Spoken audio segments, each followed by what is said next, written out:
Okay, 21 more minutes.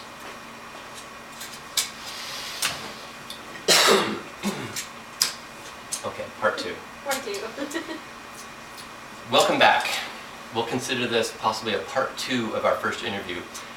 We were just sitting here chatting, wrapping up our discussion from before, and things got a little emotional, you know, and so we thought we just might want to just touch on some things that I didn't really understand. So here's the awareness thing, where you are bringing awareness to folks that don't really comprehend what you have gone through and the full severity of your life and how it was changed. You know, saying how you just felt damaged, destroyed, and you made a comment to me that it hit me really hard, just saying that you would rather be murdered than have what happened to you have happened, you know, in that situation, instead of suicide and living with all of that, you know, at least at that time. Right.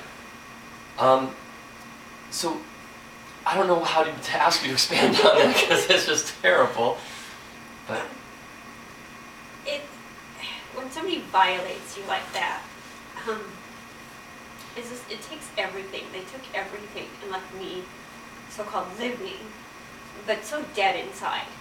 And then I felt so, I mean, they actually told me I was damaged when they were done with me. I felt damaged, I felt worthless, I felt ugly, I felt all of these things. I had certain names at school about me afterwards with their version of the story. So grew up with names like, you know, slut in or... a classic to me against them thing. Yeah. It just rips apart my whole identity. It just ripped apart who I was.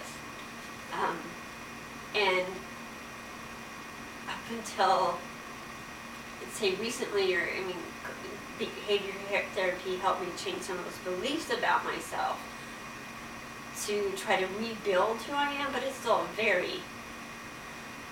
it's a time-consuming process. Yeah, and that's... And not knowing who I could have been, who do I want to be. It just ripped apart everything about me. And then having family members see me fall apart at times. My son, unfortunately, was living at home. He was about, maybe 12, 13 when I first started having the episodes, the PTSD, and, you know, hearing me scream at night. You know, my family has had to live with the effects of that as well, and not being able to do anything. Like feeling helpless. Yeah. They feel helpless. I feel helpless. I don't know what to do. I can't stop reliving it when it's happening, when I'm having flashbacks or nightmares. I can't do anything at the moment to stop it either. It's just horrible, and that's where the thoughts of, I don't want to be here anymore. Right, yeah. I can't do this. Yeah. You know, Especially at 14 when you don't have anywhere to go.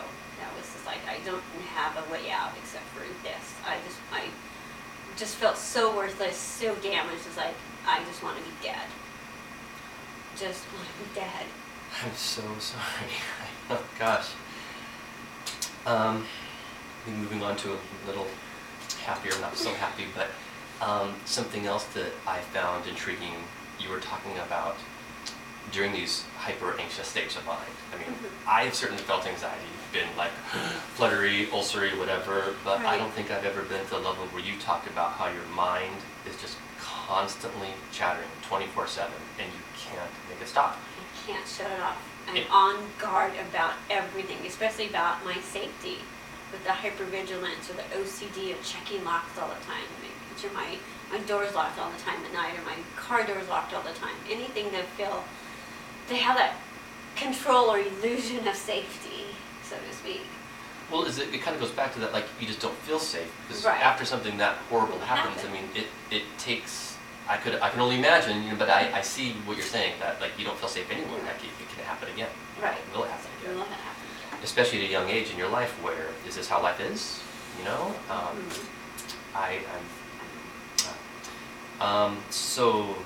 Especially at that age, that was something I learned in human trafficking. At that age, like that 12 to 14, 12 to 15 age range, you're finding yourself as a teenager. You know, you're trying to break away from your parents. You're finding yourself. It's a very defining moment. You know, the teenagers are, and then when you have something like that that defines you like that, it stayed with me. That's who I've been most of my life, is this damaged, worthless person. Well, I'm so glad that you have gotten past all, because you are just a beautiful, vibrant part of our community and our planet. And yeah, we just love you here. Okay. So I'm glad you were strong enough to stay the course. Yes. And again, I mean, the main reason we're here is to help other people. There is hope. There is hope to, Okay, so I swear there was one other thing I wanted to touch on. I mean, now my mind is totally just in your head. All that stuff. And thank you for mentioning that, because I like the average Joe like me. I mean, I know what anxiety is, but I don't think I really understand that kind of anxiety. So thank you for expanding on that. It's just this constant 24/7.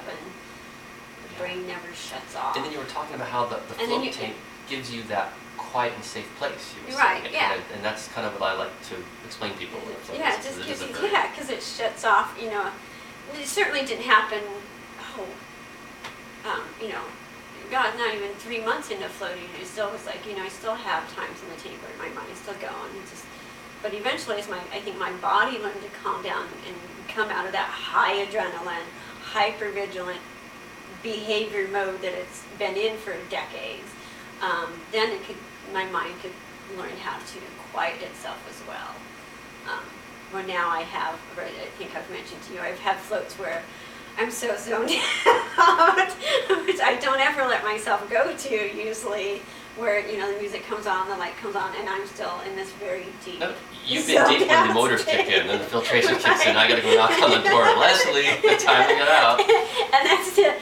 It's just like, I remember my first time, even when my mind just like came out of the tank going, wow, my mind wasn't going.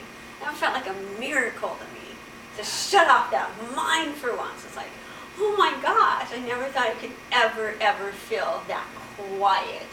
And thanks for mentioning that it doesn't just happen in one float Oh, or no, in a month no. float. Sometimes, it is called therapy for reasons, like any kind of therapy. That you Exactly. go to see somebody.